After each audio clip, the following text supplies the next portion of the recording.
반갑습니다. 시퀀스 제어 수업을 시작하도록 하겠습니다. 자, 제어에는 두 가지가 있습니다.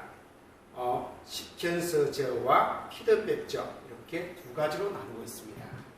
시퀀스 제어는 미리 정해놓은 순서에 따라 각 단계가 순차적으로 진행되는 걸 시퀀스 제어라고 얘기하고요. 피드백 제어는 기계 스스로가 제어의 필요성을 판단하여 계속성 반복 동작하여 원하는 값을 얻는 제어를 피드백 제어라고 얘기합니다. 쉽게 얘기해서 자판기는 이러한 시퀀스에 해당이 됩니다. 동작 넣고 버튼 누르면 컵이 나오고 물이 나오고 커피가 나오고 설탕이 나오는 이러한 정해진 시간적인 흐름 수준에서 동작이 됩니다. 중간에 컵이 나오지 않더라도 물이 나오는 구조들이 되죠. 그러한 제어를 우리는 시퀀스 제어라고 얘기하고, 만약에 컵이 나오지 않았다는 걸 인지하면 그 다음 동작에 영향을 미쳐서 원하는 값을 만들어내는 이러한 것을 우리는 피드백 제어라고 얘기합니다. 그래서 만약에 피드백 제어로 됐다면, 컵이 나오지 않았다면 컵이 나온 동작을 계속해서 반복해서 실행을 시켜서 컵이 나온 후에 다음 동작이 이루어지게끔 이렇게 제어되는 걸 우리는 피드백 제어라고 이야기를 할 겁니다. 자, 다시 한번 말씀드리면 시퀀스 제어가 뭡니까? 라고 묻는다면 여러분들이 이렇게 대답을 하시면 정답이 되겠습니다. 자, 미리 정해놓은 순서에 따라 순차적으로 동작이 진행되는 제어를 시퀀스 제어라고 이야기한다. 이렇게 이야기하시면 되겠습니다. 이 시퀀스 제어가 이런 식으로 지금 발전해 왔습니다. 주로 1960년대에는 전자릴레이를 사용한 시퀀스 제어가 이루어졌고요. 근데 현재도 지금 전자릴레이를 이용한 시퀀스 제어가 많이 이루어지고 있습니다. 그래서 전자릴레이라는 이러한 릴레이를로서 시퀀스 제어를 구성하는 걸 의미하고 있는 겁니다. 자, 그 다음 좀 발전해서 70년도 내에는 트랜지스터나 이런 반도체 소자를 이용해서 시퀀스 제어를 구성했습니다. 그리고 80년대 이후에는 마이크로 프로세서나 PLC를 사용해서 이렇게 시퀀스 제어를 실행하고 있습니다. 그래서 이게 PLC죠. 이런 PLC를 이용해서 시퀀스 제어를 쓰고 있습니다. 우리나라도 한 20년 전만 해도 이 PLC 가격이 비싸기 때문에 조금 덩치가 있더라도 일반적인 전자릴레이를 위해서 시퀀스 제어를 구성했지만 이제 이런 PLC나 마이크로 프로세서의 가격이 상당히 내려왔습니다. 그래서 웬만한 제어 판넬은 이런 PLC를 위해서 만들고 있는 추세가 되겠습니다.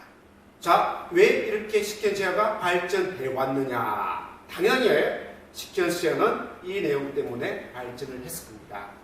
수공업, 손으로 하는 것은 일정한 형태의 제품, 균일한 형태의 제품을 만들지 못하죠. 근데 자동 제어를 함으로써 제품의 품질이 균일되고 향상이 되고 불량품도 감소가 된다는 겁니다.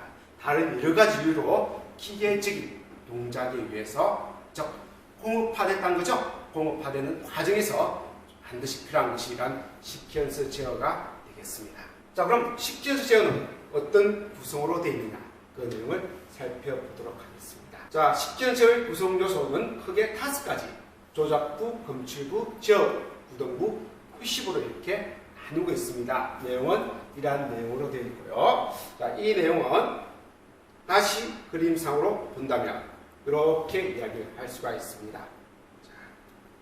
자, 우리가 어떤 제어 명령을 주기 위한 조작부, 그래서 일종의 스위치가 되겠죠. 푸시 버튼 스위치, 컨트롤 스위치에 해당되는 이런 스위치에 의해서 어떤 동작을 해 명령을 줄 겁니다. 그럼 이 명령 신호가 제어부로 들어가겠죠. 그럼 이 제어부에서 판단을 해서 어떤 기계를 실제로 구동, 동작을 시킬 거예요. 그래서 구동부로 이렇게 이루어질 거예요. 그럼 이 기계가 정상적으로 동작이 되는지 어떤 상태인지를 알게끔 보여줘야 되죠. 그래서 그런 걸 보여주는 표시부가 있고요. 그리고 우리가 조작 스위치를 누르지 않아도 어떤 센서에 의해서 기계 스스로가 어떤 제어 동작을 하게끔 만드는 경우도 있을 겁니다. 그러니까 센서에 해당되는 것이 바로 검출부가 되겠습니다. 검출부. 그래서 일정 온도가 되면은, 일정 물의 위치가 되면은, 어떤 물체가 오면은 어떤 기계를 동작시켜 이렇게 할 수가 있다는 거죠. 그런 걸 우리는 검출부라고 얘기합니다. 그래서 시퀀스 제어는 이 5가지 요소로서 이루어져 있습니다.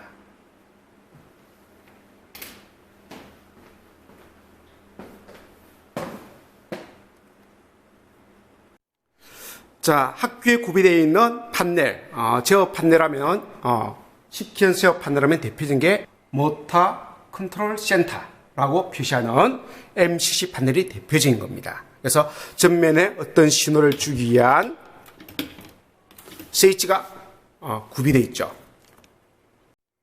자, 이러한 스위치를 우리는 조작부라고 이야기합니다. 그리고 여기에 보면 표시등이 점등되게끔 되어 있습니다. 이걸 뭐다? 표시부라고 이야기하고요. 그리고 안 내부를 열면은 내부에 저부가 이렇게 되어 있습니다.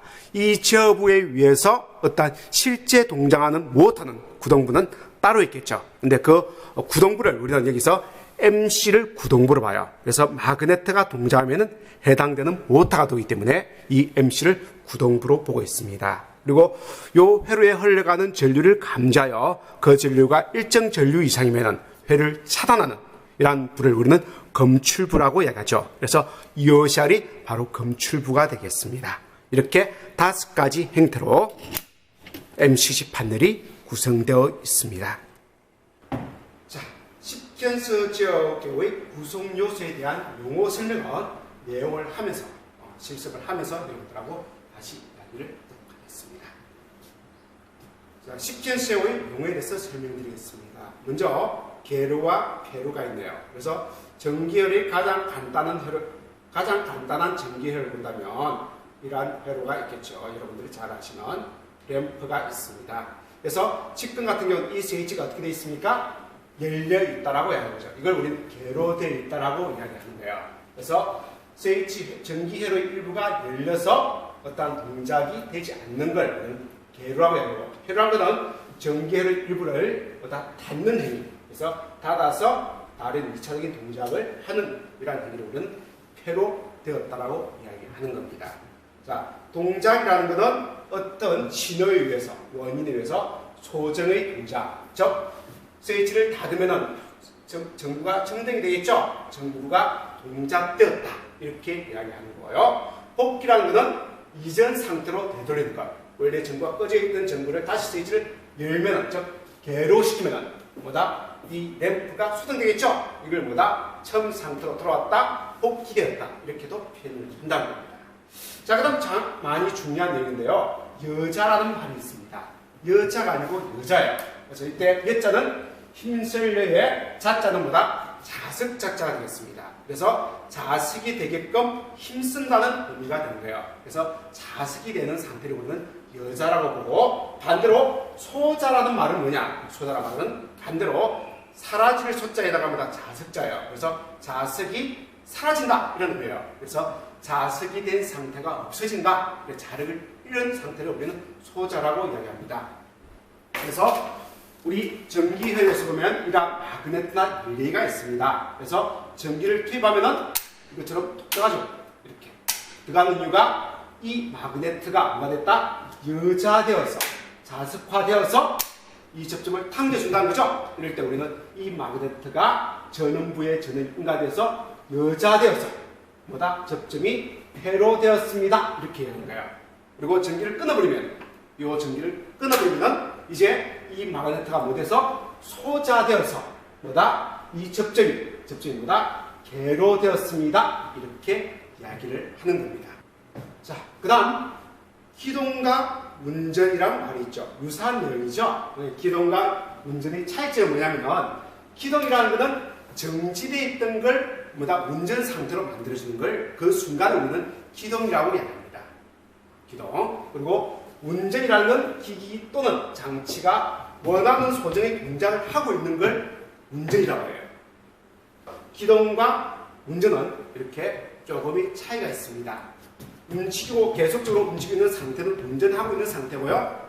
그리고 정지하고 있다가 막 움직이려고 하는 그 순간을 우리 부른다? 기동이라고 이야기하는 거죠. 제동과 정지도 마찬가지입니다. 정지는 운전되지 않고 뭐다? 멈추어 있는 상태, 정지 상태를 정지라고 이야기해요. 제동이라는 것은 운전하고 있다가 정지가 되기 전 단계의 상태, 이걸 우리는 뭐다? 제동이라고 이야기하죠. 그래서 자동차를 본다면 브레이크를 밟는 상태, 이 상태를 우리는 제동. 제동을 끌어서 기계가 완전 멈추고 있으면 뭐다? 정지되었다 이렇게 이야기한다는 겁니다. 자, 그다음 인치라는 용어가 나오고 있습니다. 인치라는 것은 뭐냐면은 이때 인치라는 것은 기계의 순간 동작을 느껴요. 미소 시간의 조작을 이래 반복하는 걸 우리는 인치라고 합니다. 쉽게 얘기해서 여러분들 주유소에서 주유기를 한번 잡았다 놓으면 기름이 찔끔찔끔 놓죠? 근데 락을 딱 끊는 거 있습니까? 놓더라도 계속 놓지 않습니까? 그래서 우리 일반적인 운전은 온 버튼 누르면은 운전이 되고 놓으면은 계속 운전이 되는 걸 원합니다. 네, 그런 운전이 아닌 누릴 때만 운전되고 놔버리면 정지하는.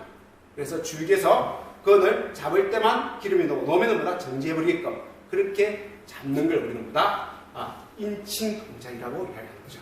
이런 동작을 인칭이라고 이야기한다. 자, 그리고 보호라는 것은 기계의 손상을 막기 위해서 피해를 줄이기 위한 걸 우리는 보호장치, 보호라고 해요. 그래서 앞에서 봤던 이오시알도 일종의 보호장치가 되는 거죠. 그래서 과전류가 흘러들어오는 걸 감지해서 폐를 끊어서 기계의 파손을 막아주는 이런 설비를 우리는 보호 설비, 그때 용어가 보호라는 말을 쓰는 겁니다. 자, 다음으로 조작이라는 말이 나왔죠. 오퍼레이팅이라고 이야기합니다. 그래서 말 그대로 소정의 운전을 하도록 하는 행위를 우리는 조작한다라고 해야죠. 어떤 기계를 움직이기 위해서, 동작하기 위해서 움직여주는 행위를 우리는 조작이라고 이야기합니다. 차단이라는 것은 전류가 통하지 않는 상태로 만드는 것, 말 그대로 전기를 끊어주는 이런 행위를 우리는 차단이라고 이야기를 합니다. 투입이라는 것은 전기를 닫아서 전류가 통하는 상태로 만드는 것을 우리는 투입이라고 이야기해요. 그래서 차단의 반대 용어가 되는 거죠.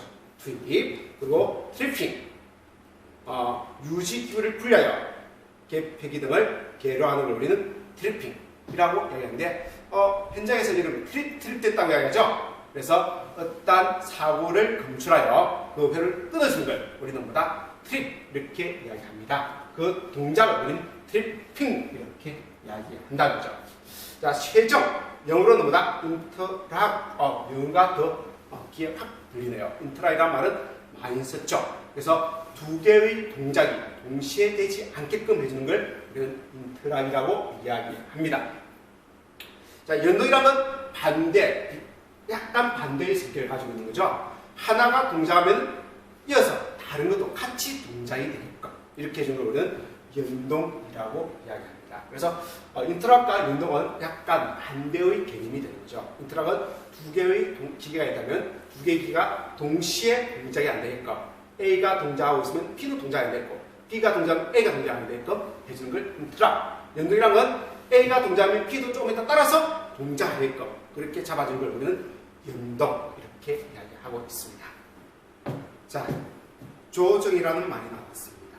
어드저스먼트라고 이야기하는데요. 그래서 조정이라는 것은 이런 동작을 말해요. 아까 과전류가 흘렸을 때 이오시아라는 보호장치가 회로를 끊어서 모터를 보호해줬죠. 그럼 얼마의 전류가 들어왔을 때 회로를 끊어서 모터를 보호하겠습니까? 라는 그 값을 정해줘야 되죠. 그 값을 정해줘서 그 값을 맞춰주는 장치를 맞춰주는 상태를 우리는 조정이라고 이야기합니다. 자, 갱부라는 것은 조금 전에 말씀드린 것처럼 과전류가 들어와서 검출 장치에서 그 전류를 검출하여 어떤 차단 장치를 차단시켜서 동작을 끄는 상태, 그 상태를 우리는 사용자에게 알려줘야겠죠. 그래야 그걸 조치해서 그 회로를 다시 복귀할 겁니다. 그래서 그 회로가 끊어진 상태를 알려주는 장치를 우리는 갱보라고 이야기합니다. 그래서 보장권은 위험 상태를 램프나 벨이나 푸즈 등을 이용하여 조작자에게 알려주는 그것을 우리는 갱보라고 이야기합니다. 시퀀서의 종류에 대해서 살펴보도록 하겠습니다. 먼저 가장 대표적인 게 유접점 제어 방식이죠. 릴레이를 사용한 시퀀서 제어 방식이 되겠습니다. 그래서 장점과 단점이 있는데요. 그래서 조금 전에 말했던 유접점 제어 방식이란 건 이러한 릴레이 등을 이용한 제어 방식, 고전적인 제어 방식이 되겠습니다. 그래서 장점으로는 개폐 보활 용량 크기 때문에 우리는 전자식보다는 이러한 기계식이 크기가 크기 때문에 이렇게 부하 용량이 크다. 그리고 어떤 과부하가 견디는 보다 힘이 좋다. 나중에 전자식은 뭡니까? 어떤 노이즈라든지 서지에 굉장히 취약하죠? 이런 걸 가지고 여러분들이 생각하시면 되겠습니다. 그리고 기타 정기적인 노이즈에 대해서 보다 안정적이고 온도 특성이 양호하고 입력과 출력을 쉽게 분리가 가능하다는 거죠. 근데 전자식은 입력, 출력, 제어장치 등이 하나의 몸체에 이렇게 나와 있지 않습니까? 그에 비해서 이러한 이러한 유접점 방식은 입력부, 릴레이, 그리고 출력부 이런 것들이 따로따로 이렇게 분리가 가능하다는 거죠. 단점으로는 소비 전력이 크다는 거죠. 이 기계의 크기가 크기 때문에 전자식에 비해서 소비 전력이 크다는 겁니다. 그리고 기계적으로 움직이기 때문에 기계적인 접점의 수명의 한계가 이렇게 있다는 거죠. 그리고 동작 속도가 기계적으로 움직이기 때문에 동작 속도 0과 1로 주고받는 게 아니기 때문에 동작 속도가 늦다. 그리고 기계적 진동 충격 등이 비교적 약하다. 그래서 기계적인 진동이라든지 충격이 오죠. 기계적으로 움직이기 때문에. 그런데 약하다는 겁니다. 그리고 외행의 소행하에 한계가 있다. 이런 유접점 릴레이로 저회를 만든다면 그 덩치가 커질 수밖에 없다는 겁니다. 이런 단점이 있습니다. 그래서 유접점 제어 방식이라는 건 이런 마그네트나 릴레이를 이용한 MC나 릴레이를 이용한 고정적인 이런 제어 방식이 바로 유접점 제어 방식이 있습니다. 무접점 제어 방식입니다. 이런 무접점 제어 방식이라는 것은 보시는 것처럼 트랜지스터나 IC, 반도체 소자를 이용한 이러한 논리 회로에 의한 제어 방식으로는 무접점 제어 회로라고 합니다. 전기에서는 많이 활용하지 않습니다. 이런 무접점 제어 방식의 장단점을 보면 당연히 아까 유접점 제어 방식의 장점, 단점이 서로 바뀐 것과 같습니다. 유접점은 응답 속도가 느리다는데 이건 응답 속도가 빠릅니다. 그리고 수명이 짧다고 하는데 이건 수명이 깁니다. 그리고 장치가 아까 소형하기 힘들다고 하는데 이건 소형화 가능하다. 이런 식으로 반대로 이렇게 생각하시면 되겠습니다. 단점은 보시는 것처럼 서지에 약하고 온도 변화에 약하고 실내성이 떨어지고 별도의 전원이 필요하다는 기계적인 접점이 아니고 전기적인 접점이기 때문에 별도의 전원이 필요하다는 그런 단점이 있습니다. 자, 세 번째로 프로그램에 의한 제어 방식이 있습니다. PLC라든지 이러한 장치를 우리는 프로그램에 의한 제어 방식이라고 해야죠. 그래서 PLC, 프로그래머블 로직 컨트롤러. 그래서 프로그램이 가능한 논리 컨트롤러다 이렇게 이야기하고 있습니다. 그래서 이런 프로그램한 방법에 따라서는 리모딕 방식 또는 레더 방식이라는 것들이 사용되는데 주로 현장에서는 레더도 방식이 많이 사용하고 있습니다. 앞에서 본 무접점 제어 방식은 IC라는 논리 소자로서 회로를 구성하는데 이건 회로를 구성하는 것이 아니고 그 칩에 원하는 회로를 그려 넣는 거죠. 그려 넣는 겁니다. 그래서 가변성이 좋고 신뢰성이 뛰어나고 범용성이고 장치의 확장성이 좋고 확장성이랑 프로그램을 수로 바꾸면 되는 거죠.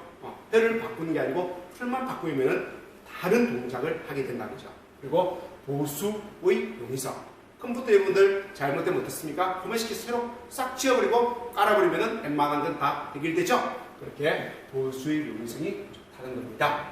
단점으로는 이러한 단점이 아니죠. 특징으로는 이러한 특징을 가지고 있습니다. 그래서 대표적인 프로그램 제어 방식에 의한 제어 방식이 PLC가 되겠습니다. 그래서 요즘은 PLC에 의한 제어 방식을 많이 쓰고 있습니다.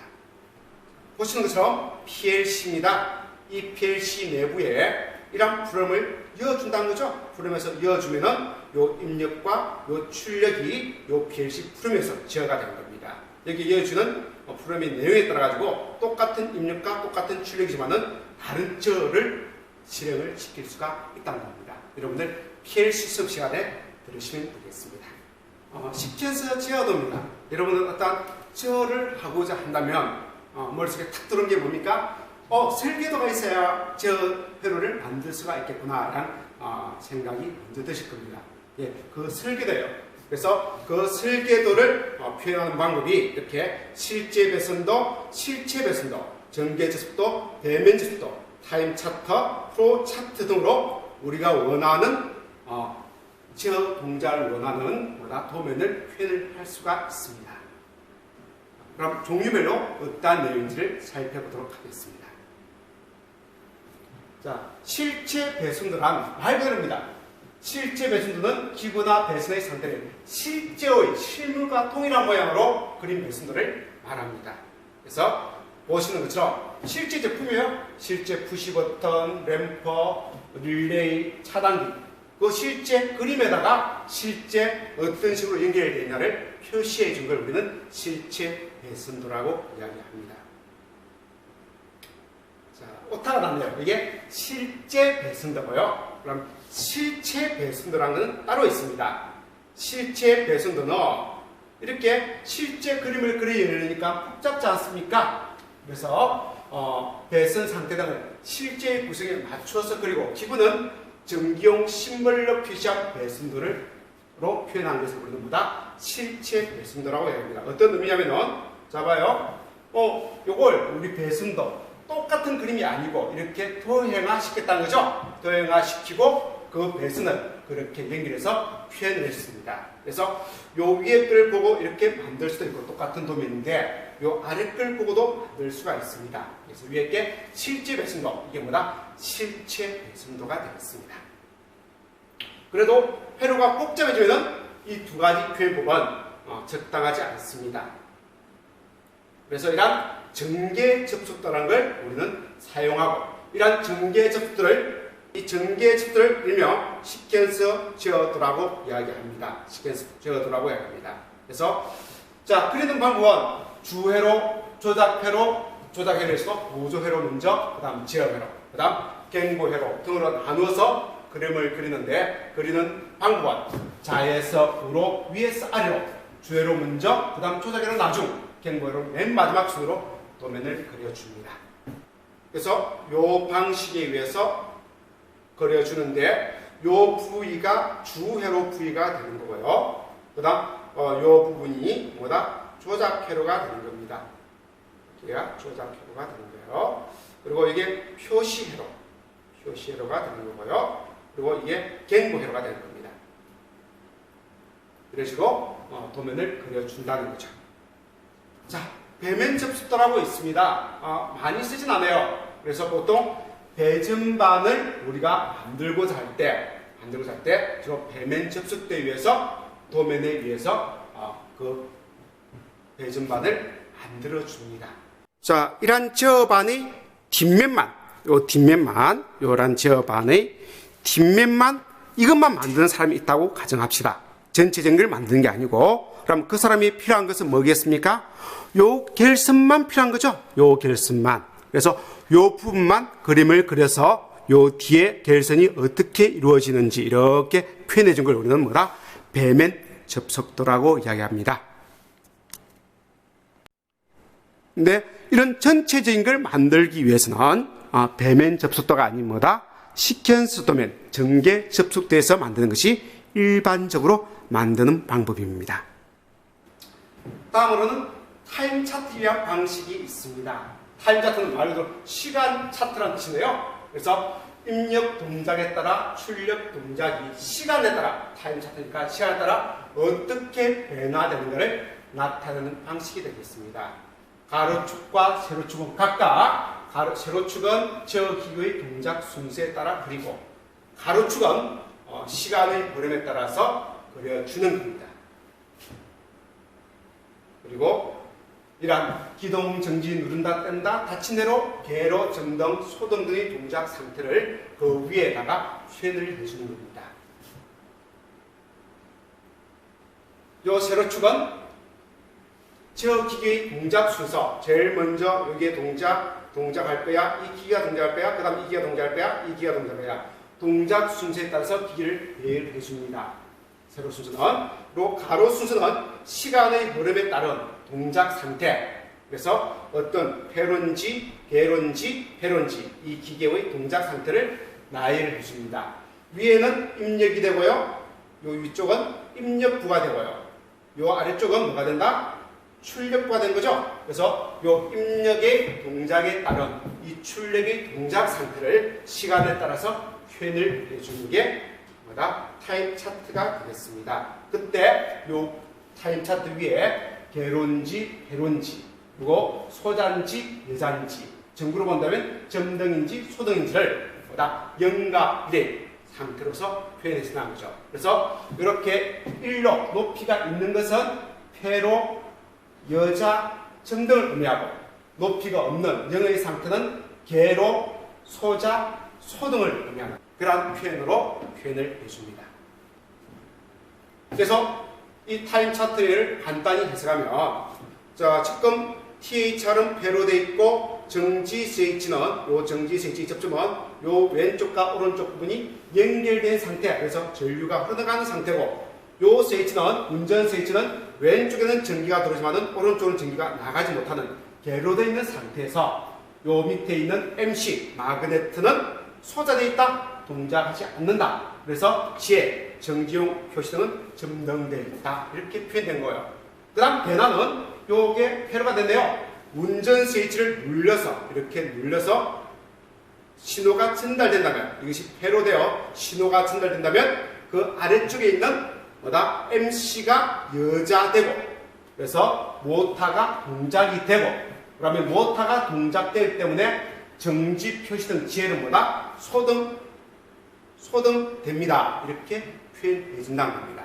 구체적인 건 실습을 통해서 여러분들하고 하나하나 알아가도록 하겠습니다. 프로 차트 위한 표현법입니다. 많이 활용은 되지 않습니다. 그래서 여러분은 있다 정도, 이런 프로 차트의 표현이 있다 정도만 여러분들이 이해하시면 되겠고요. 그래서 이걸 어떻게 표현하느냐만 잠깐 살펴보도록 하겠습니다. 아까와 똑같이 스타트 버튼을 눌렀을 때 THR이 동작했느냐? 동작했다면 보호 계승기가 동작했다면 그러니까 모두 정지시키라. 동작하지 않았다면 정지 버튼이 눌려져 있느냐? 눌려져 있다면 정지시킨다는 거니까 지혜를 점등하라 이런 뜻이죠. 눌려있지 않다면 그럼 운전 버튼은 눌려져 있느냐? 눌려져 있다면 이제 모터를 운전시키라. 안 눌려져 있다면 지혜를 점등하라. 이런 식으로 우리가 동작 상태를 프로 차트에 의해서 이렇게 표현할 수가 있다는 겁니다. 자, 시퀀스 도면을 그릴 때 우리가 실제 배선도로 그리면 되게 복잡습니다. 그래서 이러한 전기 제품을 신분화시키게 된 거죠. 신분화시킬 때 어떤 규칙에 의해서 신분화시키는 거예요. 내가 원하는 게 아니고 누구나 알아볼 수 있는 규칙에 의해서 신분화시키게 된 겁니다. 그 규칙이 두 가지가 있습니다. 우리나라 코리안 스탠다드 방식이죠. 그죠? 그래서 KS에 의한 한국 공업 규격에 의한 방식이 있고요. KS 규격에 의한 게 있고 또 국제 전기 표준 회의에서 정한 그러한 심벌 규정이 있습니다. 그걸 우리는 IEC라고 이야기하죠. 그래서 국제 표준 회의에서 정한 방식이 있습니다. 자, 그래서 이런 푸시 버튼 스위치, 이런 푸시 버튼 스위치로 이걸 심벌로 표현한다면 이렇게 표현할 수가 있습니다. 이 왼쪽 표현법이 IC, 오른쪽이 뭐다?